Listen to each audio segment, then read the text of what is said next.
Oke, teman-teman kita lanjutkan materi struktur kita ya. Jadi hari ini kita ada di chapter 9. Di chapter 9 nanti kita akan belajar mengenai struktur bagian kedua, yaitu error analysis. Nah, tapi sebelumnya kita review sedikit mengenai materi hari pertama sampai hari ke-8 supaya teman-teman nggak lupa ya. Jadi di hari pertama sampai hari ke-8 kita sudah menemukan ke-7 kelas kata yang perlu teman-teman kuasai untuk mengerjakan TOEFL. Ya, yaitu kelas kata ada kata benda, kata ganti, kata kerja, kata hubung, kata sifat, preposisi, dan kata keterangan. Nah, setiap kelas kata ini atau kata itu kenapa sih kok dikelas-kelaskan? Padahal mereka sama aja kata seperti itu. Dan biasanya kalau kita nemu bahasa Inggris ini bahasa Inggrisnya apa, itu kita tanpa sadar nulis saja bahasa Inggrisnya. Tanpa menyadari kalau ternyata ada yang namanya kelas kata. Nah, kelas kata ini nanti di dalam kalimat fungsinya beda-beda, teman-teman. Ya, makanya ada 7 karena fungsi di kalimat mereka beda-beda. Nah, nanti di kalimat teman-teman cek dulu kelengkapannya ya yang wajib harus ada, yaitu yang pertama ada subjek dan predikat, yang mana subjek itu dibuatnya dari noun atau kata benda, kalau enggak gitu dari pronoun atau kata ganti. Kalau predikat dalam bahasa Inggris itu wajib dibuat dari kata kerja atau verb ya. Kemudian di dalam kalimat subjek predikat itu bisa muncul lebih dari satu. Oke, bisa tidak selalu ya, teman-teman. Jadi ketika ada lebih dari satu subjek predikat di kalimat, kita akan membutuhkan yang namanya conjunction atau kata hubung. Nah, itulah fungsi conjunction atau kata hubung. Menghubungkan dua subjek, dua predikat, seperti itu. Kemudian ketika teman-teman mencari subjek predikat, tiba-tiba menemukan penanda inversi atau penanda double komparatif, ya sudah. Teman-teman carikan bentuk kalimat gandengannya. Karena eh, inversi dan double komparatif ini adalah bentuk kalimat yang unik. Kalau inversi itu bentuk kalimat yang uniknya adalah subjek predikat dibalik jadi predikat subjek. Kalau double komparatif itu uniknya kita nggak butuh lagi subjek predikat ya. Intinya the more seperti itu. Nah, tapi kalau sudah dicek secara sentencing, teman-teman tidak menemukan ada masalah apapun di sentencingnya, entah di soal, entah di jawaban. Nah, berarti masalahnya adalah di phrasing. Oke. Nah, di phrasing yang pertama kita pelajari, kita belajar mengenai kata sifat atau adjektif. Penggunaan fungsi kata sifat itu cuma satu, teman-teman, yaitu menjelaskan noun. Jadi yang punya sifat itu cuma benda, ya. Makanya fungsinya kata sifat menjelaskan kata benda saja. Nah, ketika kata sifat itu nempel dengan kata benda yang dijelaskan, tempatnya adalah di sebelumnya. Jadi kalau titik-titiknya itu di sebelumnya kata benda, nah itu adalah tempatnya kata sifat. Ya itu tempatnya kata sifat ya, atau adjektif maksud saya. Kemudian di phrasing yang kedua kita juga sudah belajar mengenai kata keterangan ya teman-teman, yang mana fungsi kata keterangan atau adverb ini bisa menjelaskan hampir seluruh kelas kata yang lain. Oke. Jadi dia bisa menjelaskan predikat ataupun selain predikat. Ketika adverb ini menjelaskan predikat, untuk tempatnya kita harus pahami dulu kalau predikat itu bentuknya nanti ada 3 teman-teman. Yaitu ada yang namanya linking verb, jadi to be sendirian itu namanya linking verb. Kalau mau ditambahkan keterangan itu tempatnya di setelahnya. Jadi linking verb dulu baru keterangan. Kalau verbnya atau predikatnya berupa verb tunggal, yaitu verb 1, kalau nggak gitu verb SIS atau verb 2. Nah, keterangan itu boleh di sebelumnya, boleh di setelahnya, tergantung jenis keterangannya ya. Dan jika predikatnya berupa auxiliary verb, maka tempatnya adverbnya adalah di setelah auxiliary pertama. Oke, jadi nanti kalau ditulis rumus kira-kira seperti ini. Nah, auxiliary itu apa? Kita juga sudah belajar mengenai auxiliary ya, teman-teman. Pengertian auxiliary adalah kata kerja bantu. Jadi auxiliary itu juga verb. Cuman bedanya dengan verb yang lain, auxiliary itu nggak bisa berdiri sendiri di dalam predikat. Dia harus ada verb gandengannya, seperti itu. Nah, auxiliary sendiri ada 4 keluarga, yaitu keluarganya do, kita punya do, does, did, gandengannya verb 1. Kemudian keluarganya to be, yaitu is, am, are, was, were, be, been, being. Gandengannya adalah verb ing atau verb 3 ya. Cuma to be saja yang boleh diikuti 2 jenis kata kerja, kalau nggak verb ing ya verb 3, seperti itu. Kemudian jenis yang ketiga, auxiliary ada keluarganya have, yaitu have, has, had. Gandengannya adalah verb 3. Dan yang terakhir ada modal auxiliary, yaitu keluarganya ada will, can, shall, may, must, might, could, would, should, had better, would rather, and ought to. Nanti gandengannya adalah verb 1. Oke, jadi itulah auxiliary. Kembali lagi ke keterangan. Tadi keterangan menjelaskan predikat. Sekarang keterangan menjelaskan selain predikat. Ketika keterangan mau menjelaskan kata sifat, Itu tempatnya bisa di sebelumnya kata sifat, bisa di setelahnya kata sifat, tergantung jenisnya ya. Kata keterangan juga bisa menjelaskan kata benda. Nanti tempatnya adalah di setelah kata bendanya. Jadi nanti kalau ditulis rumus kurang lebih seperti ini, teman-teman. Oke, dan ada juga adjektif yang bisa berdiri sendiri, yaitu adjektif yang deskriptif ya. Ketika adjektif ini berdiri sendiri tanpa kata benda setelahnya, ini juga bisa dijelaskan oleh keterangan. Jadi tempatnya boleh di sebelumnya, boleh di setelahnya, tergantung jenis keterangannya. Oke. Dan yang berikutnya keterangan sendiri itu juga bisa dijelaskan oleh keterangan yang lain, tergantung jenisnya ya. Dan yang terakhir ada juga keterangan yang dibuat dari kelas kata lain yaitu preposisi, teman-teman. Jadi preposisi itu harus ada object of preposition setelahnya atau preposisi itu selalu ada objek setelahnya untuk dirubah menjadi keterangan. Jadi kalau ada preposisi diikuti noun itu menjadi keterangan. Atau satu lagi ada preposisi yang unik teman-teman yaitu to. Kalau to boleh diikuti verb satu, tapi cuma to ya. Selain to preposition harus diikuti noun atau pronoun. Intinya harus ada objeknya. Seperti itu. Dan jenis keterangan yang dibentuk dari preposition plus noun ini atau to verb satu juga bisa. Ketika menjelaskan kata lain, yang dijelaskan itu tempatnya di sebelumnya. Jadi yang dijelaskan dulu baru preposition plus noun. Seperti itu.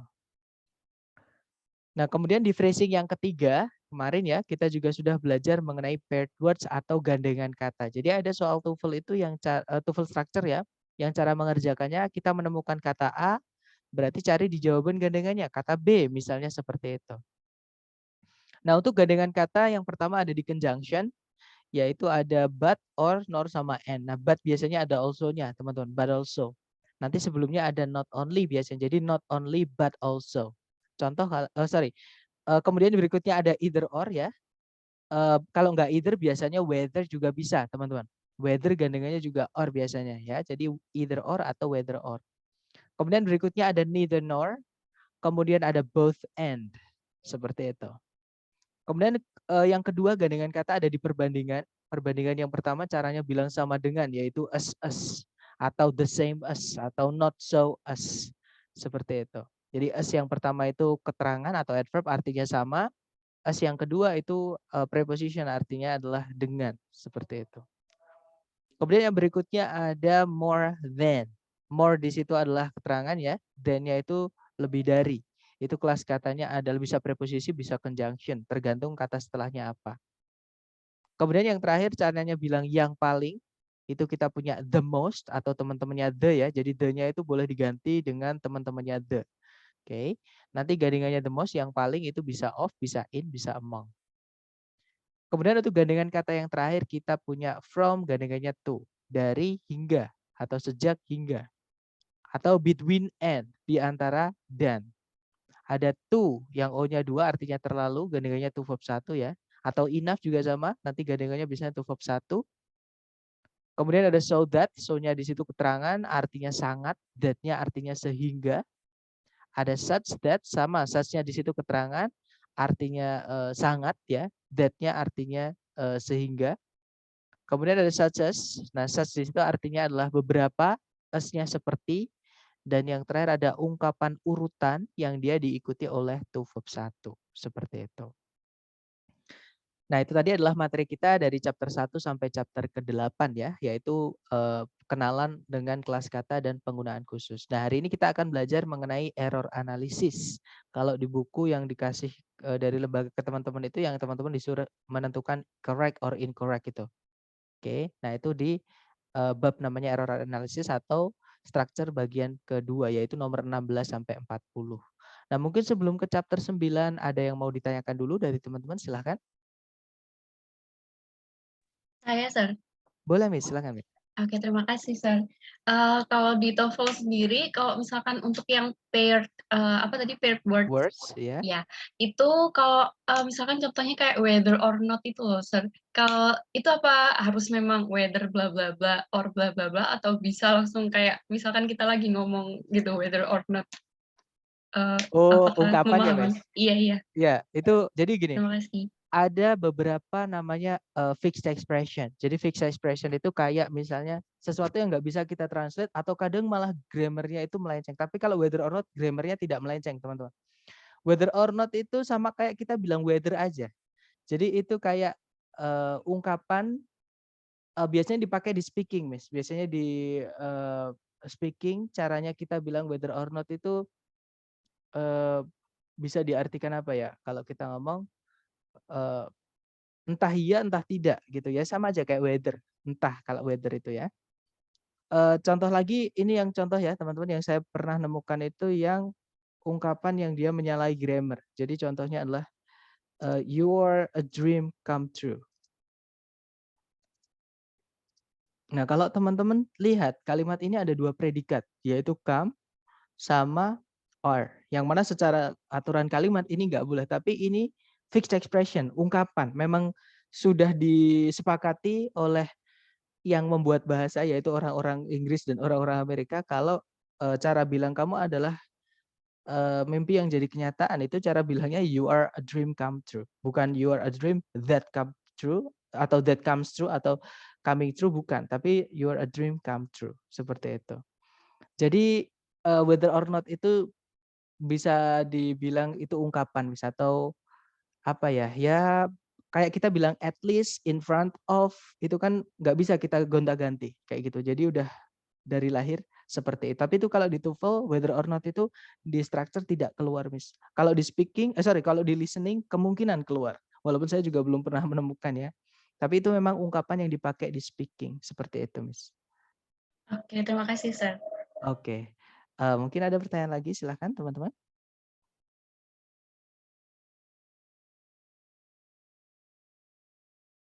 Nggak ada? Oke, kalau nggak ada kita lanjut ke chapter ke-9 ya, yaitu error analysis. Nah, di chapter ke-9 ini nanti kita akan belajar error analysis yaitu structure bagian kedua. Structure bagian kedua atau part B itu lebih banyak soalnya dibandingkan part A, teman-teman. Kalau part A itu nomor 1 sampai 15 di structure. Tapi kalau part B itu nomor 16 sampai 40. Jadi ada 25 soal. Kalau part A cuma 15, ya. Nah, untuk bisa error analisis ini sebenarnya materinya ya sudah yang kita bahas sebelum-sebelumnya tadi, yaitu memahami kelas-kelas kata, penggunaan di kalimat, dan bentuk-bentuknya. Seperti itu. Oke. Nah, sebelum kita ke materi error analysis, kita akan pemanasan dulu ya sambil mengecek teman-teman masih ingat nggak mengenai materi-materi yang sudah kita pelajari sebelum-sebelumnya ya. Contoh nih, misal saya punya kalimat seperti ini, teman-teman. Ini pasti ada yang salah ya. Albert Einstein did not work at the hospital. Ada yang tahu yang salah di kata apa? Work. Ya, that's right, di worked-nya ya. Harusnya, kenapa Mister? Harusnya Word, gimana? verb one. Ya, Work. harusnya verb one atau work aja ya. Alasannya kenapa? Kenapa kok kita harus masukkan verb 1 di situ, bukan verb 2? Kenapa? Because there is did before. Alright, because there is did before the word work ya. Jadi kalau ada auxiliary do, does, did atau keluarganya do yang sudah kita pelajari di hari ke-7 ya mengenai adverb itu kita kenalan juga dengan auxiliary. Do, does, did itu verb setelahnya itu adalah verb 1, bukan verb 2. Ya, jadi harusnya bukan Albert Einstein did not work at the hospital, tapi Albert Einstein did not work at the hospital. Kalau diartikan sebenarnya sama aja. Albert Einstein itu tidak bekerja dulunya tidak bekerja di rumah sakit itu. Kalau diartikan seperti itu. Oke, good job. Contoh kedua, an electric eel able produce electricity. Nah, di sini ada kelas kata yang salah. Walaupun ini kalau diartikan enak, teman-teman.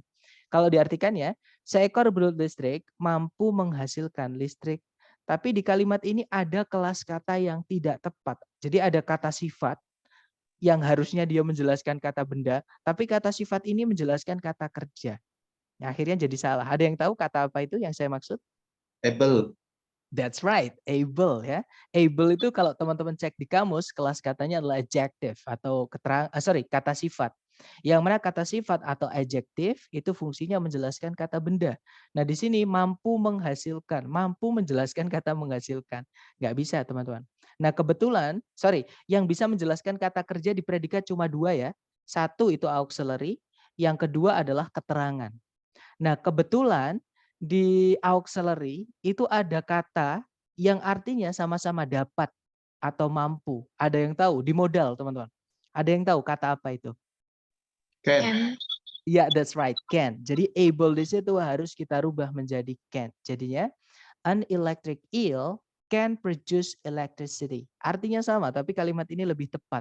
Karena auxiliary lah yang menjelaskan verb, bukan adjective.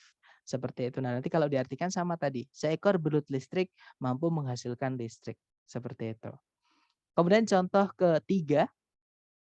Nah, ini ada pemborosan, teman-teman. Jadi ada kata yang harusnya nggak perlu ditambahkan ke kalimat, tapi ditambah-tambahkan. Akhirnya jadi kalimatnya jadi pemborosan atau salah. Seperti itu. Didengar nggak enak kayak gitu. Nah, kalimatnya berbunyi, he is the most best PUBG mobile player in the world. Ada yang tahu kata apa yang harus dihapus? Most. Betul, ada kata most. Itu artinya yang paling, padahal best itu adalah bentuk superlatif dari good. Ya, best itu artinya sudah yang paling baik, teman-teman. Jangan ditambahkan most lagi, nanti diartikan gak enak. Dia adalah pemain PUBG Mobile yang paling terbaik, kan gak enak. Jadi cukup bilang yang paling baik atau yang terbaik saja.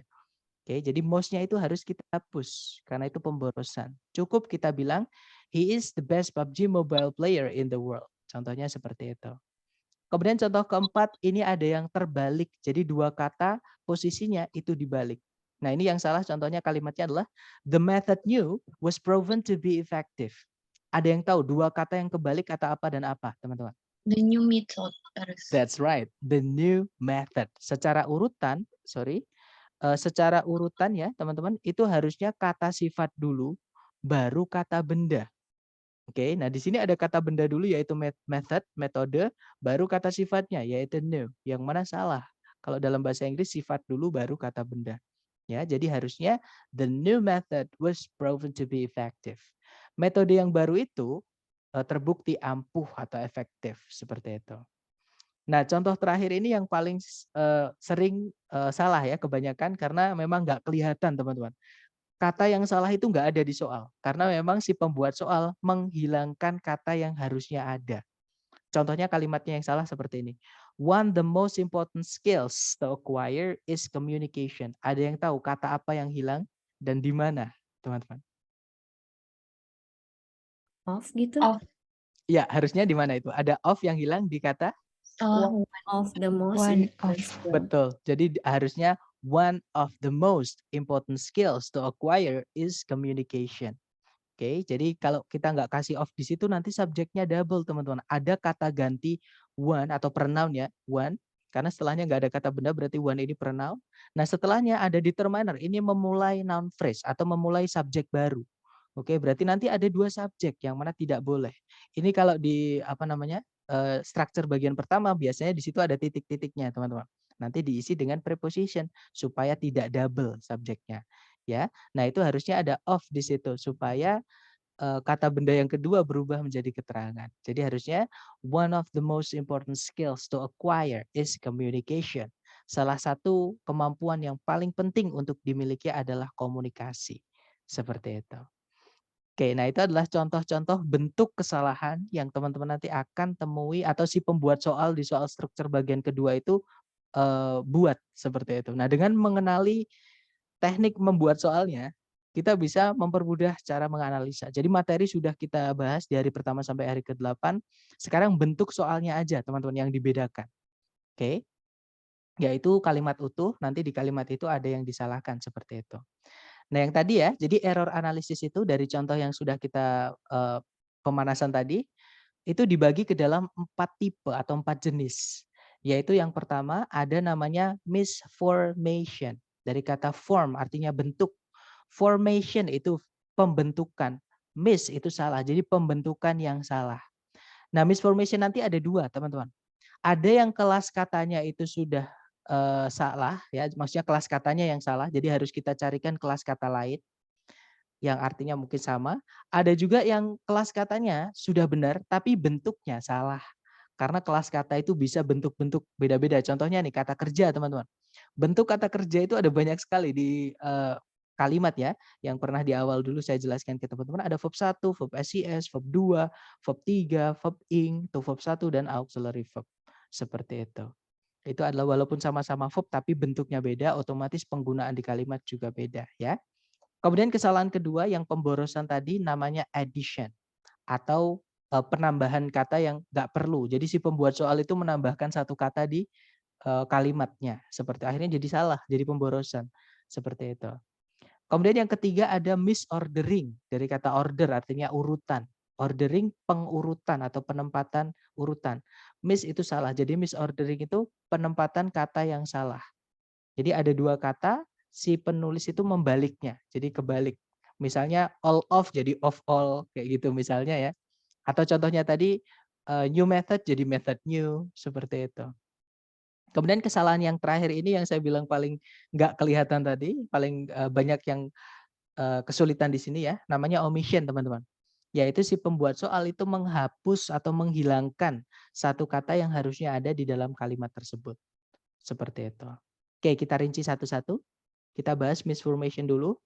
Nah, misformation yang tadi saya bilang, jadi ada si pembuat soal itu merubah atau mengganti satu kata dengan kata yang lain. Nah, kata yang lain itu bisa saja kelas katanya sama, hanya bentuknya saja yang beda, atau dirubah kelas katanya sepenuhnya berubah, beda. Otomatis salah, seperti itu. Oke. Dan misformation ini paling banyak, teman-teman. Di antara 25 soal structure, dia muncul bisa sampai 24 soal. Oke, nah yang satu soal itu bisa saja salah satu dari error nomor 2, 3, atau 4. Jadi misformation, bahkan saya pernah menemukan satu sekali tes ya, structure itu semuanya soalnya untuk yang error analisis misformation semua. Jadi nomor 2, 3, 4 tidak ada. Nah, tapi malah itu yang bikin sulit untuk kesalahan 2, 3, 4 karena kita taunya oh cuma diganti karena sering keluarnya itu kita nggak sadar ternyata ada kesalahan lain selain mengganti kayak gitu ya. Jadi misformation ini yang paling sering keluar. Seperti bisa dibilang 95% soal error analisis itu adalah misformation. Nah, misformation itu dibagi menjadi dua, ada yang derivational, ada yang inflectional. Ini nggak perlu diingat-ingat, namanya ini pun saya buat sendiri, teman-teman. Derivational itu adalah jadi kelas katanya yang salah. Kalau inflectional itu kelas katanya sudah benar, bentuknya doang yang salah.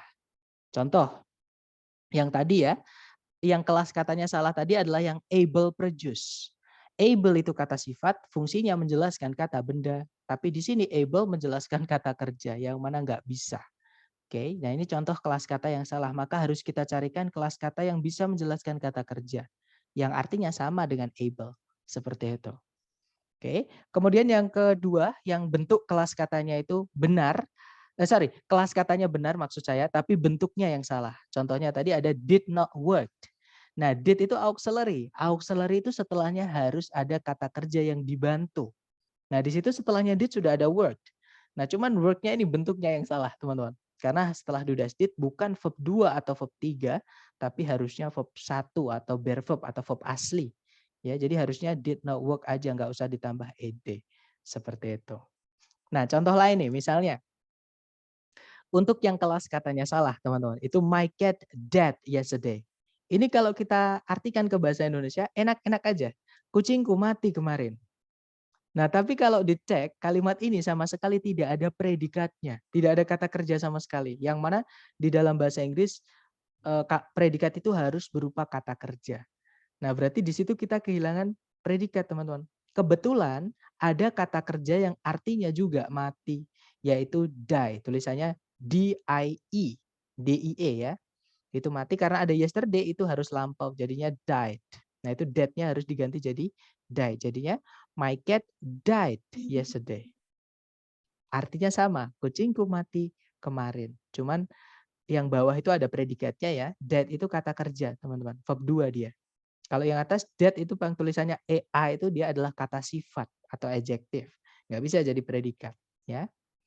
Nah, seperti itu. Nah, contoh kedua yang untuk pembentukan kelas kata yang salah, kelas katanya sudah benar tapi bentuk kelas katanya aja yang salah.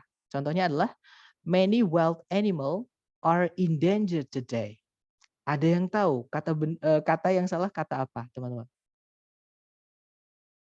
Atau saya kasih petunjuk ya. Petunjuknya kata many. Kemudian predikatnya juga jadi petunjuk itu, yaitu kata are. Berarti yang salah di kata apa? Animals-nya ya. Betul, that's right. Waktu kita belajar adjektif, teman-teman, ada namanya determiner ya, penentu bentuk kata bendanya. Salah satunya ada penentu jumlah. yaitu contohnya one, two, three, many, some itu few, a number of. Nah itu kata bendanya kalau misalkan pakai many itu harus jamak. Jadinya bukan animal tapi harusnya animals. Apalagi predikatnya pakai are teman-teman. Are itu to be-nya subjek jamak. Jadi harusnya many wild animals are endangered today. Sama-sama kata benda yang atas tunggal, yang bawah jamak. Jadi yang betul harusnya dijamakkan. Karena ada many dan are. Seperti itu. Oke, tapi hati-hati ada kata benda yang tidak bisa dijamakkan ya. Yaitu kata benda yang tidak bisa dihitung. Contohnya air, contohnya minyak, misalnya seperti itu. Itu nggak bisa dijamakkan. Seperti itu. Nah, untuk misformation, mungkin ada yang mau ditanyakan dulu, silahkan teman-teman. Ini yang paling sering keluar ya di error analisis. Silahkan kalau ada pertanyaan. Nggak ada? Kalau nggak ada, kita lanjut ke, atau nanti kalau ada pertanyaan teman-teman boleh unmute, alright? Kita lanjut ke error yang kedua, namanya adalah addition dari kata add, menambahkan. Nah, si pembuat soal itu menambahkan kata yang harusnya nggak perlu, jadi malah salah kalimatnya. Oke, contohnya tadi adalah he is the most best PUBG mobile player in the world. Nah, itu ada most, ada best, double superlatif, nggak bisa. Ya. Contoh lain, misalnya the our manager wants to see you. Ada yang tahu yang boros di kata apa, teman-teman? Atau yang double di apanya ini?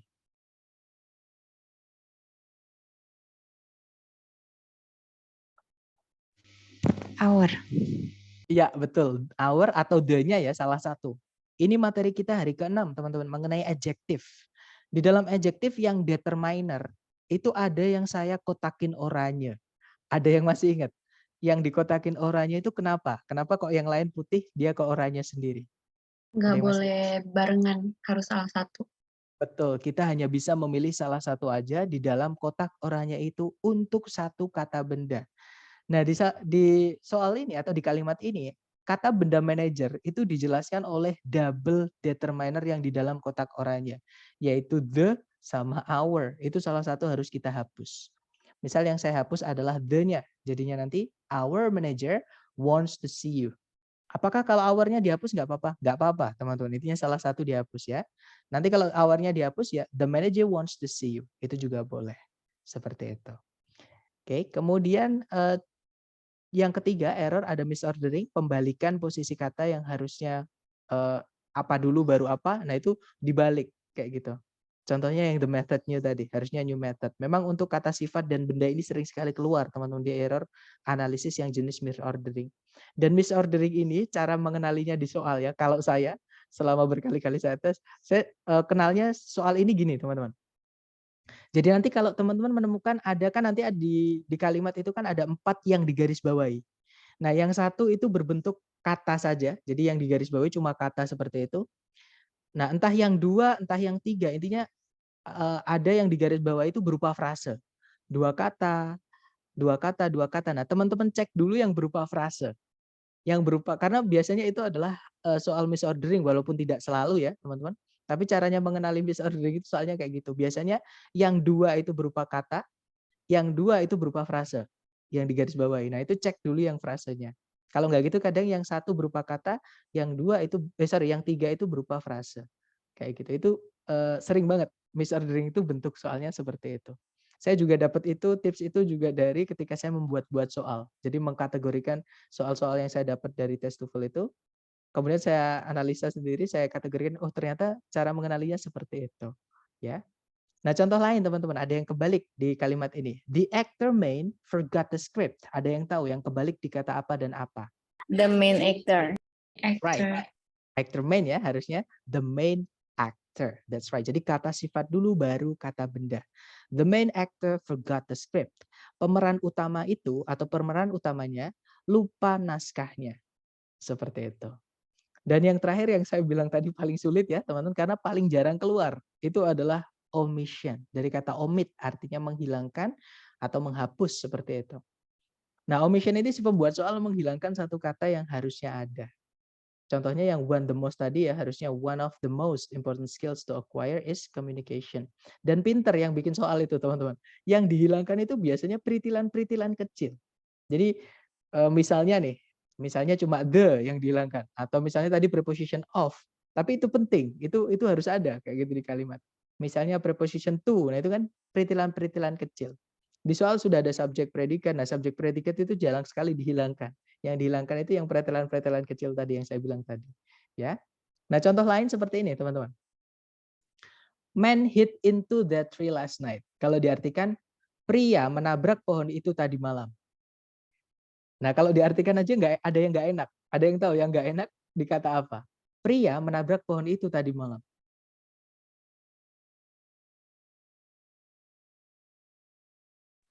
Harus ada did-nya ya, Mister. Gimana, Miss? Itu bentuk hit-nya sama hit-nya verb 1 kah? Ya, itu verb 2, Miss. Karena ada kata last night. Bentuk verb 1, Oke, verb oke. 2, dan verb 3 dari hit itu sama, teman-teman. Hit, hit, hit. Nah, itu juga yang kadang kita sering ketipu. Tapi hitnya nggak apa-apa, nggak ada masalah dengan hit. Coba dengerin lagi artinya ya, teman-teman. Pria menabrak pohon itu tadi malam. Ya, ada yang menjawab man, Mr. Rivaldo. Ya, that's right. Yang salah adalah di kata man-nya. Kan nggak enak, masa kita cuma bilang, pria menabrak pohon itu tadi malam. Nah, pasti teman-teman tanya, pria yang mana? Di dunia ini ada banyak sekali pria, teman-teman. Masa semua pria di dunia ini menabrak pohon itu tadi malam? Kan nggak mungkin. Jadi kita harus determine atau specify atau menjelaskan pria yang mana. Nah, itu berarti harus dikasih determiner. Oke? Atau kalau di grammar, teorinya seperti ini, teman-teman. Kata benda itu entah di subjek entah di objek ya, itu harus dijelaskan dengan kata benda dengan determiner ketika dia bisa dihitung dan jumlahnya tunggal. Kecuali kalau kita ingin menyatakan fakta. Beda kalau menyatakan fakta. Kalau kita mau menyatakan fakta, kata benda itu tempatnya di subjek, itu tidak dikasih determiner nggak apa-apa. Tapi itu hanya untuk kata benda yang menyatakan fakta. Fakta itu yang terjadi berulang-ulang, teman-teman. Dan nggak ada keterangan waktunya biasanya. Orang yang kita ajak omong udah tahu. Kejadian itu terjadi terus-menerus. Contoh ya, fakta itu adalah tanaman itu berfotosintesis. Nah, itu kita bisa bilang plant photosynthesizes. Itu bisa. Burung itu berkicau. Bird chirps atau bird tweets. Misalnya seperti itu. Nah, itu bisa hanya di fakta aja. Tapi kalau misalkan kita menceritakan lampau, terutama ya, subjek itu berupa kata benda itu harus kita jelaskan, harus kita kasih determiner, teman-teman. Objek juga sama, kayak gitu. Ya. Kalau dia jumlahnya tunggal. Nah, di chat ada yang menjawab that man atau the man. Boleh. Jadi di situ harus kita tambahi determiner. Misalkan tambahi that nggak apa-apa. Tambahkan the nggak apa-apa, atau teman-temannya that dan the ya teman-teman. Contohnya kalau saya misalnya saya mau tambahkan itu juga nggak apa-apa. Jadi nanti a man hit into that tree last night. Kalau diartikan seorang pria menabrak pohon itu tadi malam. Nah kalau seorang pria itu lebih enak karena cuma satu di antara seluruh pria di dunia ini. Nah yang mana nggak jelas karena saya pakainya itu untuk menjelaskan kalau bendanya itu tidak jelas yang mana. Seperti itu. Nah, sebelum kita ke contoh soal, mungkin ada yang mau ditanyakan dulu dari teman-teman. Silakan teman-teman.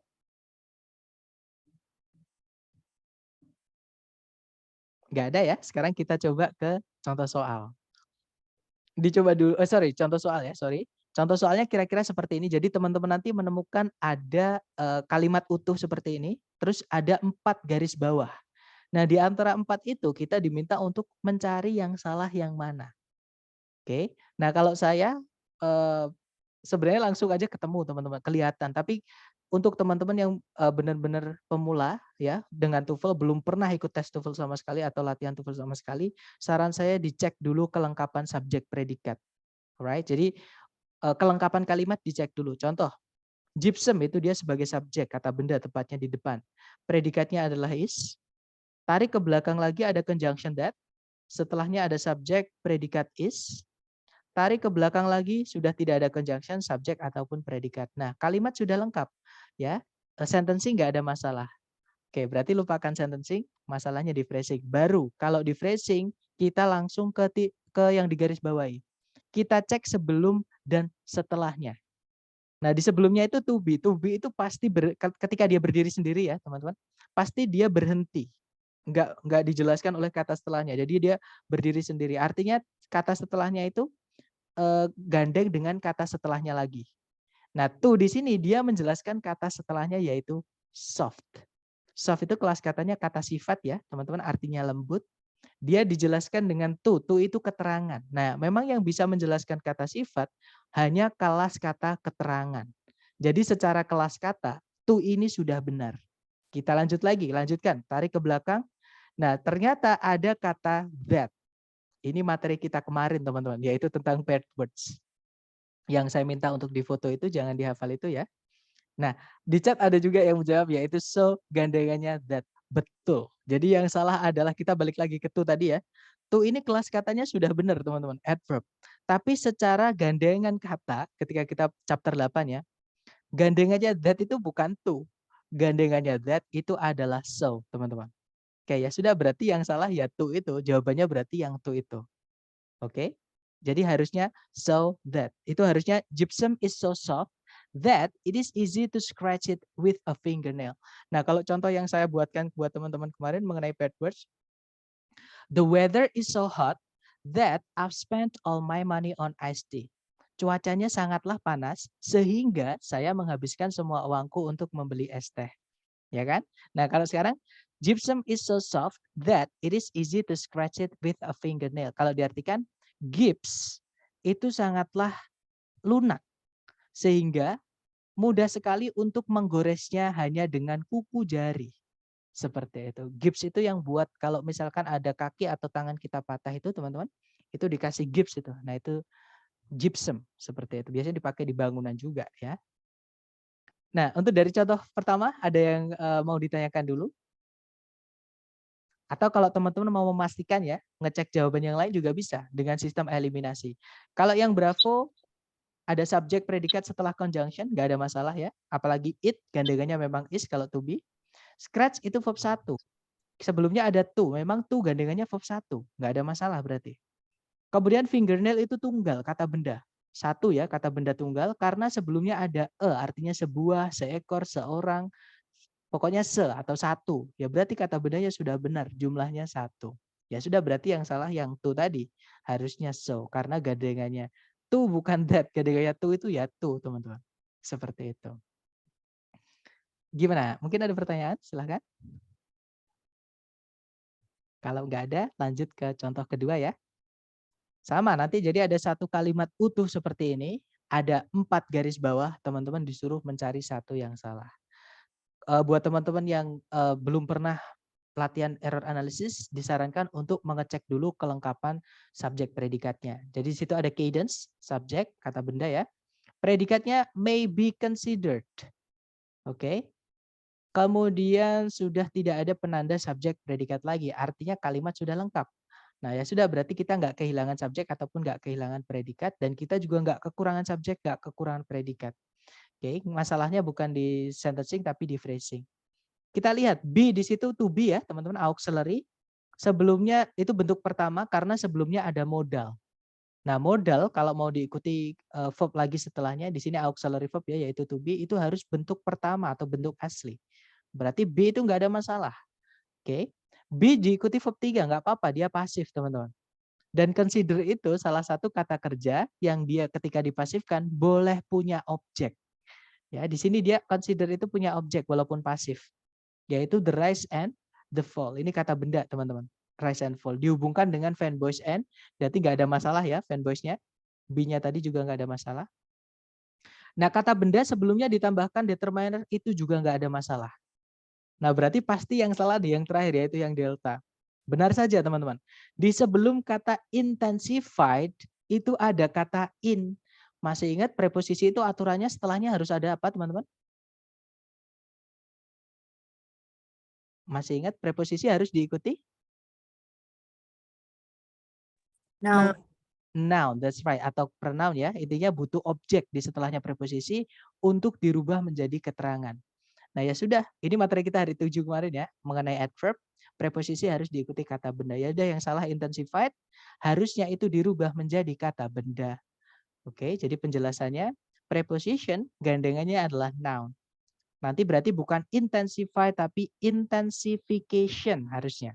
Nanti kalau diartikan penguatan suara itu bisa dianggap penaikan dan penurunan dalam penguatan suara. Kalau diartikan seperti itu. Oke. Nah, kita lanjut ke contoh terakhir, contoh ketiga.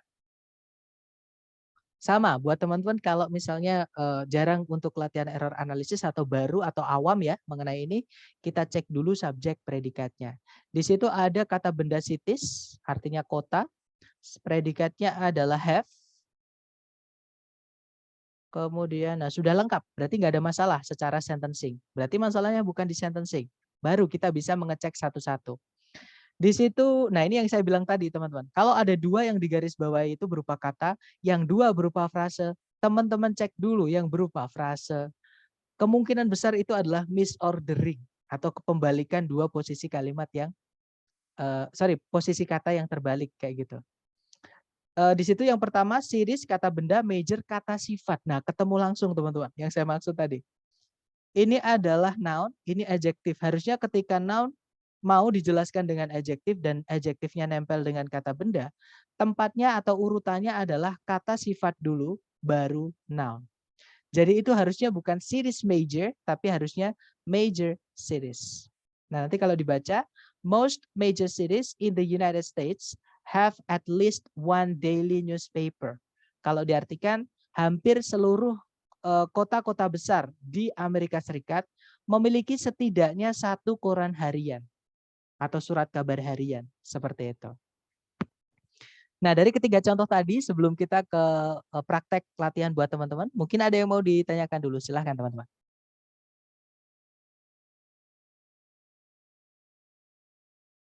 Gak ada ya? Baik, kalau nggak ada sekarang dicoba dulu ya, biar teman-teman dapat vibe-nya, dapat sense-nya, nanti biar salah nggak apa-apa, kita belajar teman-teman. Dicoba dulu di sini ada satu soal, waktunya 30 detik seperti biasa, dimulai dari sekarang silahkan.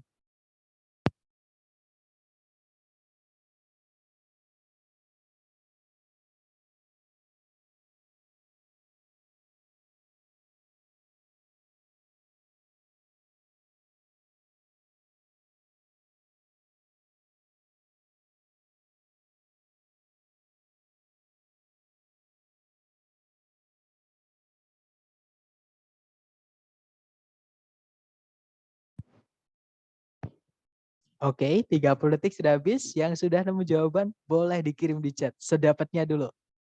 Pemahaman teman-teman dulu. Seingatnya teman-teman dulu. Oke, ada jawaban belts dan semuanya menjawab Charlie ya, yang belts. Oke, betul. Jawabannya adalah yang belts, teman-teman. Jadi alasannya kenapa? Jadi alasannya teman-teman itu kalau ditarik ke depan sendiri, teman-teman, sebelum kata belt, setelah kata is itu ya, ada determiner a. Determiner itu kata sifat yang selalu butuh kata benda. Jadi setelah harus ada kata benda, teman-teman. Dan pasti ada. Ya sudah kita tarik aja. Sampai nemu kata benda. Slightly itu keterangan. Itu artinya sama dengan very atau rather. Artinya agak, a little bit. Irregular itu kata sifat. North south itu kata sifat. Nah kata bendanya ada di belt. Oke. Berarti kata sifat semua ini menjelaskan belt. Nah, itu artinya sebuah, seekor, seorang, yang mana bendanya harus tunggal. Ya, teman-teman namanya aja seorang, seekor, maka bendanya harus tunggal. Ya sudah, belts itu salah, harusnya belt aja. Ya, jadi diikuti kata benda tunggal. Nah, nanti kalau dibaca, a time zone is a slightly irregular north-south belt that extends from pole to pole. Kalau diartikan, zona waktu merupakan sebuah sabuk utara selatan yang agak tidak beraturan, yang membentang dari kutub ke kutub. Seperti itu. Oke, nice. Jawabannya yang Charlie ya. Lanjut ke nomor berikutnya. Sama, jangan takut benar. Dicoba dulu. Waktunya 30 detik. Dimulai dari sekarang. Silahkan teman-teman.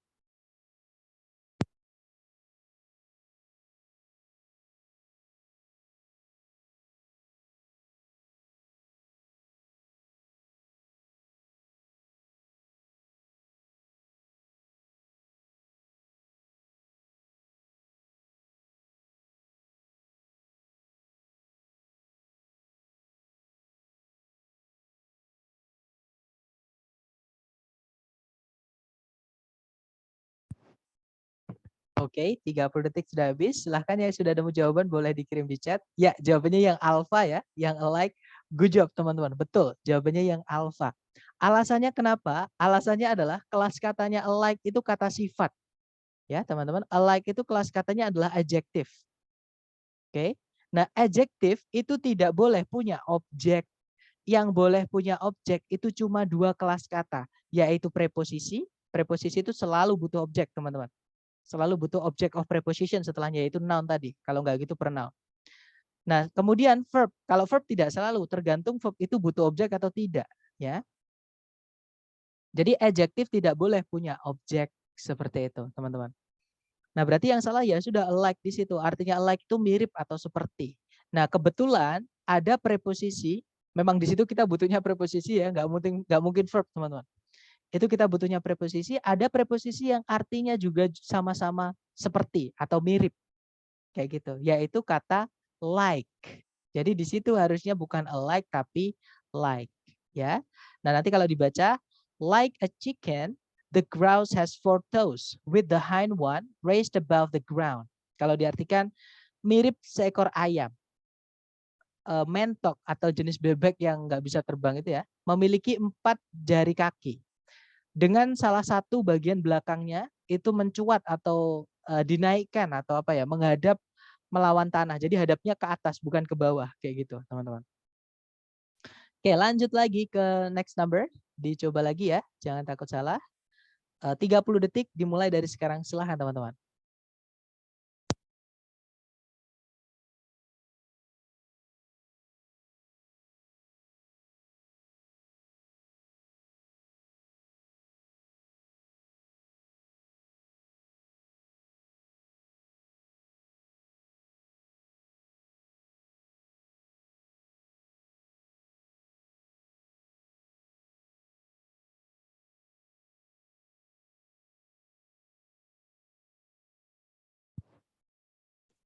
Oke, 30 detik sudah habis. Silahkan jawabannya boleh dikirim di chat dulu ya. Kemudian kita bahas bersama sedapatnya teman-teman.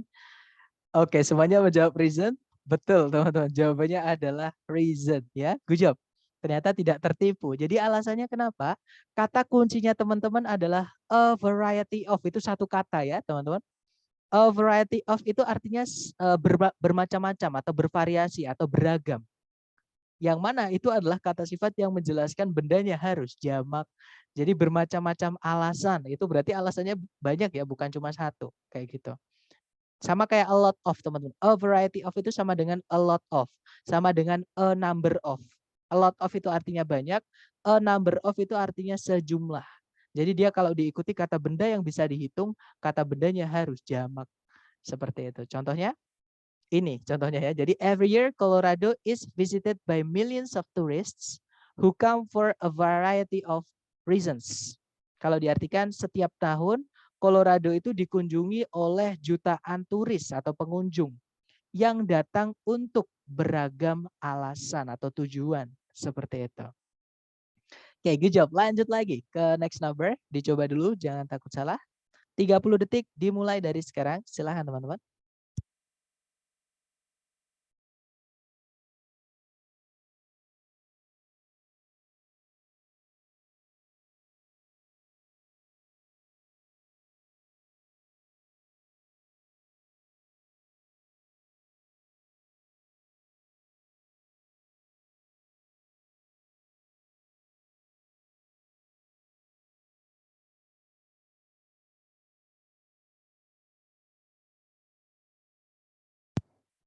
Oke, 30 seconds over. Silahkan jawabannya teman-teman dikirim di chat ya.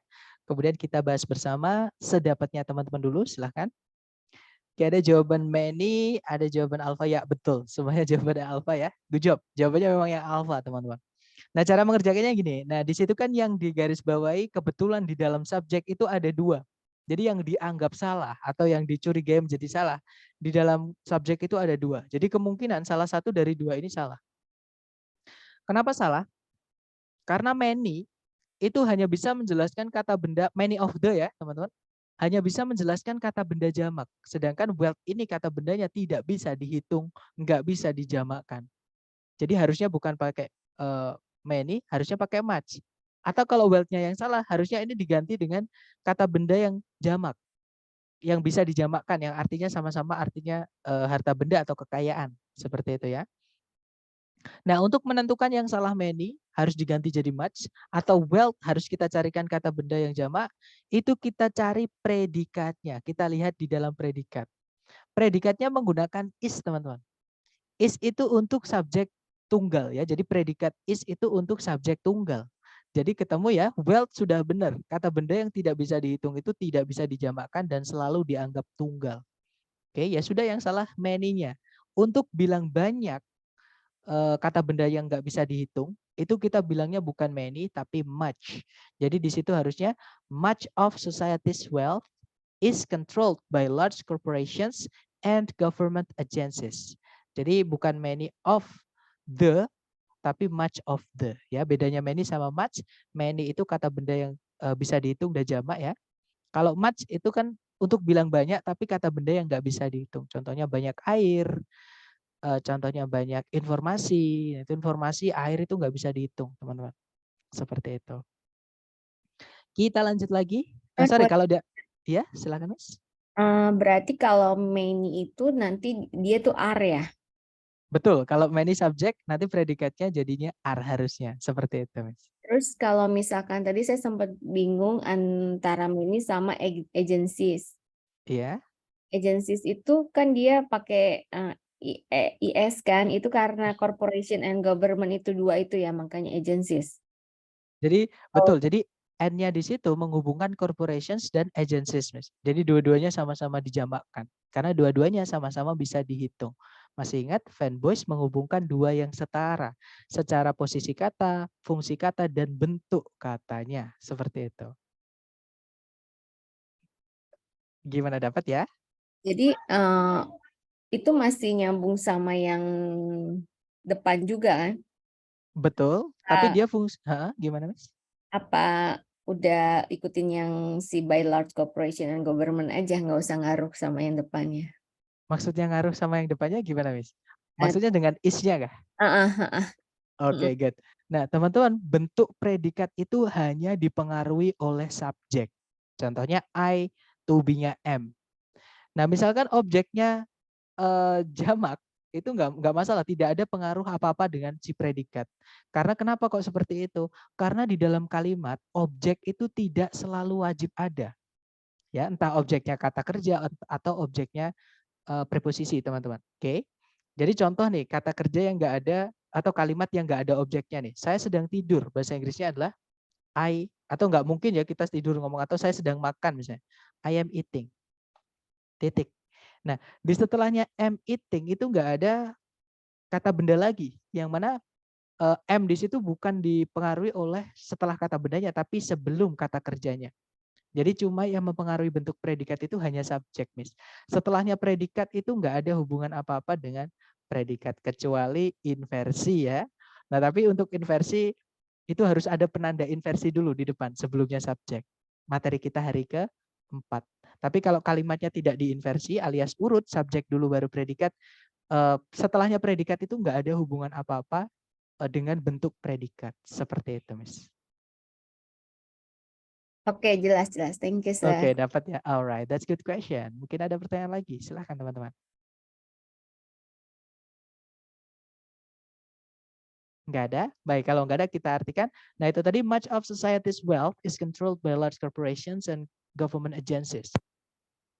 Kalau diartikan, banyak dari kekayaan masyarakat atau harta masyarakat dikendalikan oleh korporasi besar dan agensi-agensi pemerintahan. Seperti itu. Oke, lanjut lagi. Next number. Sama ya, dicoba dulu. Jangan takut salah. 30 detik dimulai dari sekarang. Silahkan.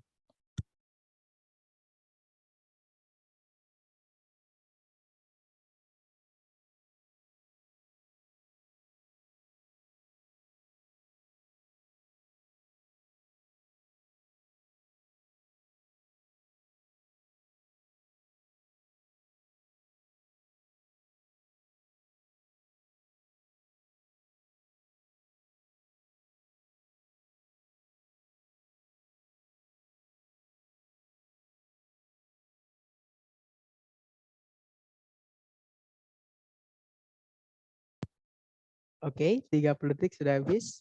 Silahkan yang sudah nemu jawaban boleh dikirim di chat, teman-teman. Silahkan. Oke, ada jawaban sin. Mari kita cek bersama ya. Ada flash juga, ada heard juga, baik antara sin, flash atau heard. Mari kita cek bersama. Seperti biasa cari kelengkapan dulu subjek predikat ya kalau teman-teman ragu. Di situ ada subjek it, predikatnya is. Kemudian ada conjunction that. Subjeknya adalah a flash of lightning. Predikatnya adalah is seen. Nah, kemudian ada conjunction lagi yaitu before. Subjek yaitu a clap of thunder. Nah, tapi tidak ada predikat, teman-teman. Heard ini adalah verb 3, bukan verb 2. Kenapa? Karena dia tidak ada objeknya. Sedangkan here, verb satunya heard itu butuh objek. Nah, berarti ini tidak bisa jadi predikat. Artinya kita kehilangan satu predikat. Seperti itu. Ya. Nah, ya sudah, berarti yang salah yang ini. Itu adalah keuntungan ketika kita mencari kelengkapan subjek predikatnya dulu, teman-teman. Ya, sudah ketemu. Yang jawabannya adalah yang heard, yang delta. Alasannya kenapa? Conjunction subjek predikat. Materi hari kedua, teman-teman. Di situ ada conjunction before.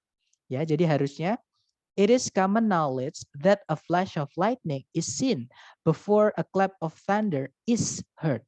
Karena itu pasif, maka butuh to be supaya jadi predikat.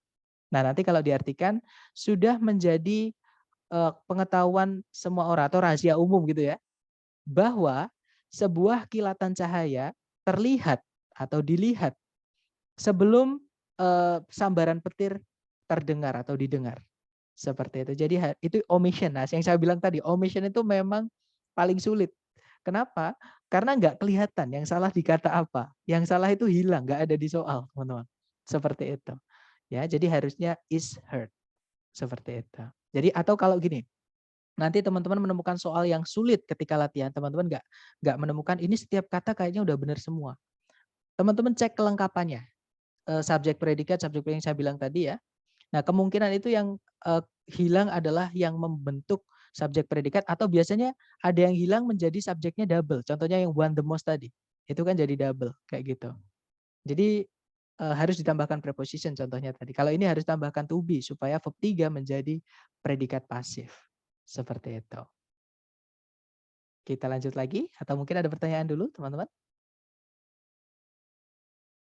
Nggak ada ya? Baik, kalau nggak ada kita lanjut lagi ke nomor berikutnya. Dicoba dulu, nggak perlu takut salah, 30 detik dimulai dari sekarang. Silakan teman-teman.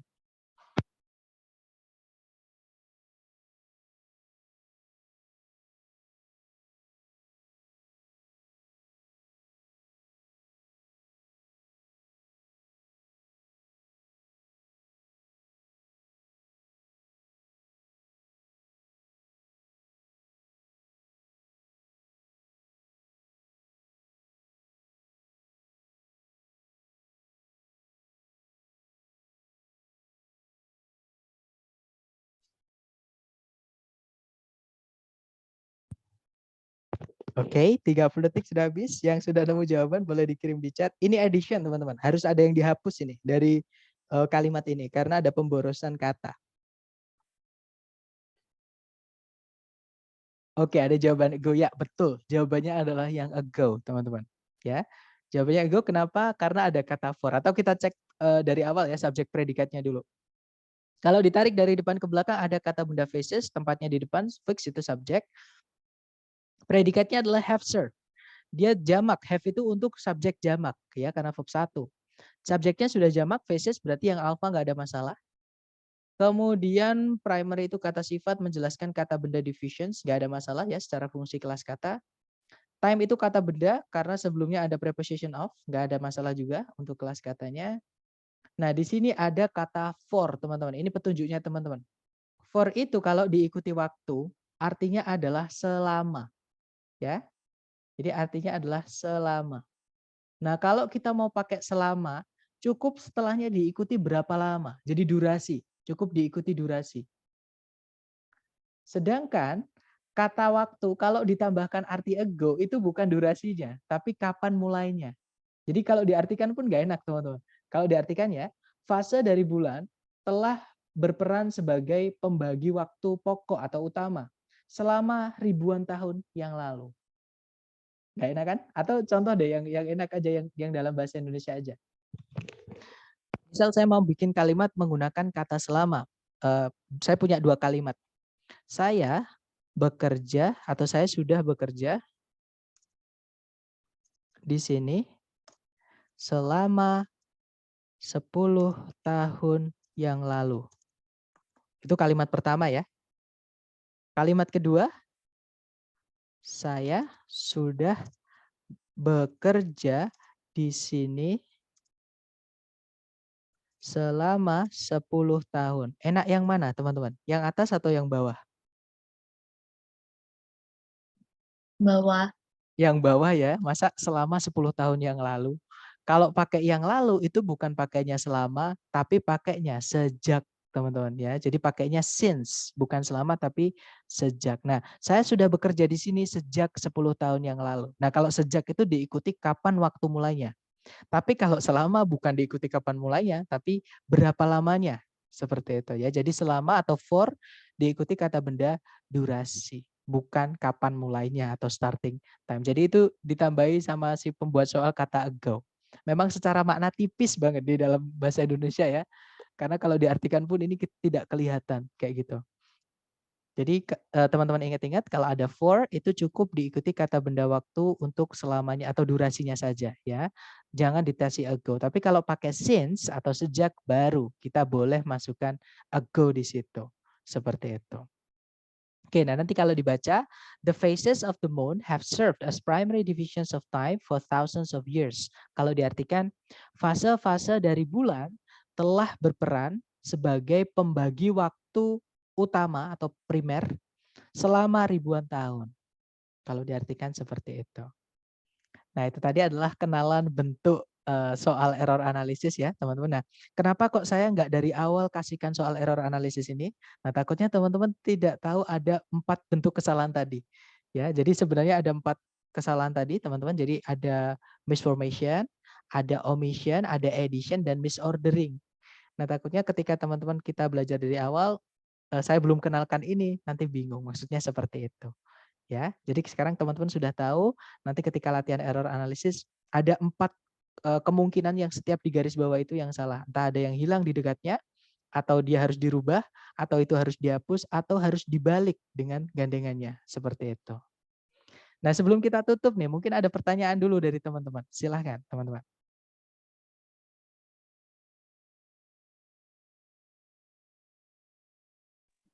Nggak ada ya? Oh ya, silahkan. Bertanya penggunaan tadi ada soal yang contoh soal yang alike sama unlike, apakah sama penggunaannya atau apakah ada perbedaan di dalam kalimat? Alright, good question. Jadi bedanya alike sama unlike itu sudah pasti beda. Jadi alike, ada yang masih ingat? Alike tadi kelas katanya apa, teman-teman?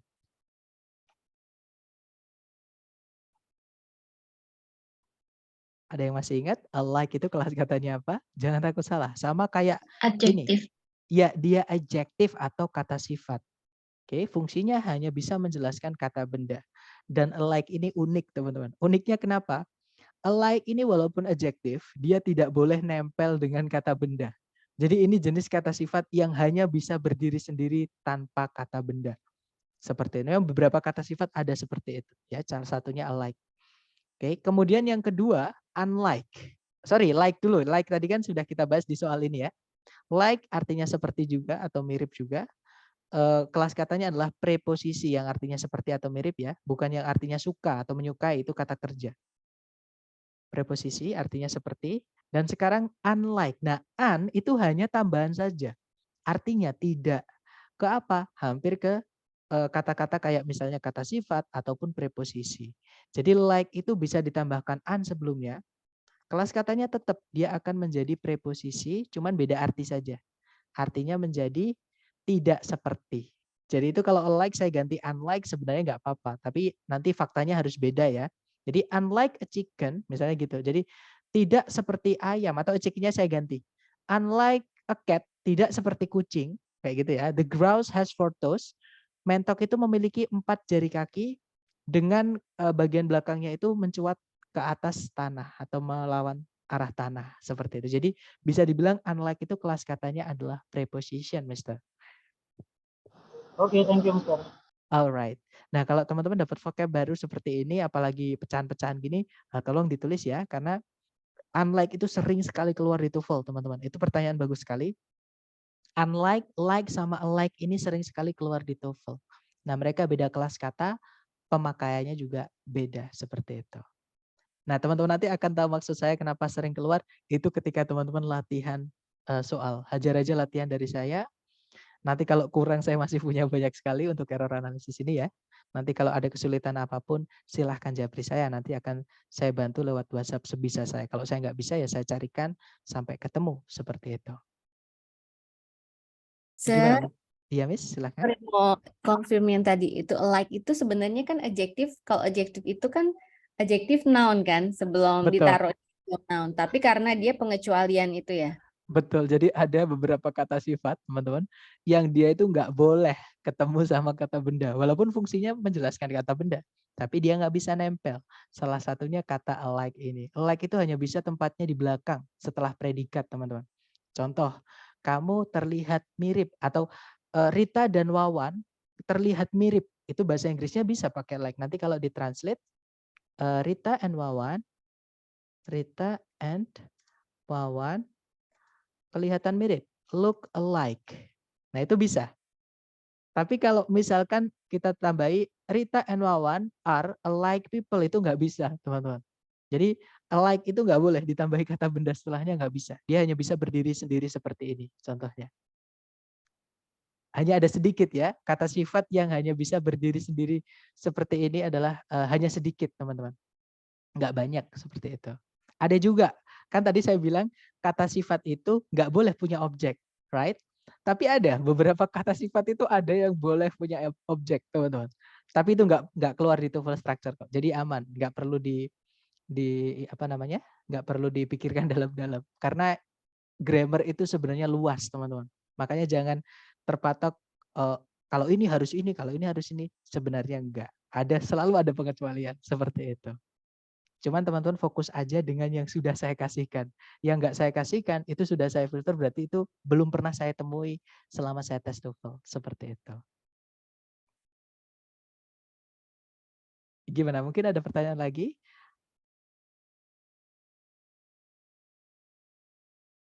Nggak ada ya. Nah, makanya saya juga pernah bilang teman-teman, karena di soal structure TOEFL itu sebenarnya lebih gampang. Karena kasusnya itu tidak sesulit ketika kita belajar grammar. Kita belajar grammar itu banyak banget. Yang bikin sulit di TOEFL itu cuma satu, yaitu vocab. Makanya di awal saya bilang yang paling penting untuk yang paling penting untuk atau yang paling membantu teman-teman di TOEFL ini adalah vocab teman-teman. Jadi kalau dapat vocab baru, saya harap teman-teman tulis supaya nggak hilang. Saya juga sama. Kalau saya dapat vocab baru, saya tulis seperti itu. Baik, kalau nggak ada pertanyaan lagi, thank you so much everyone. I'll see you again next time. Bila saya say, Assalamualaikum warahmatullahi wabarakatuh. Waalaikumsalam. Waalaikumsalam. Terima kasih, Thank you Mas. everyone. Have a great day.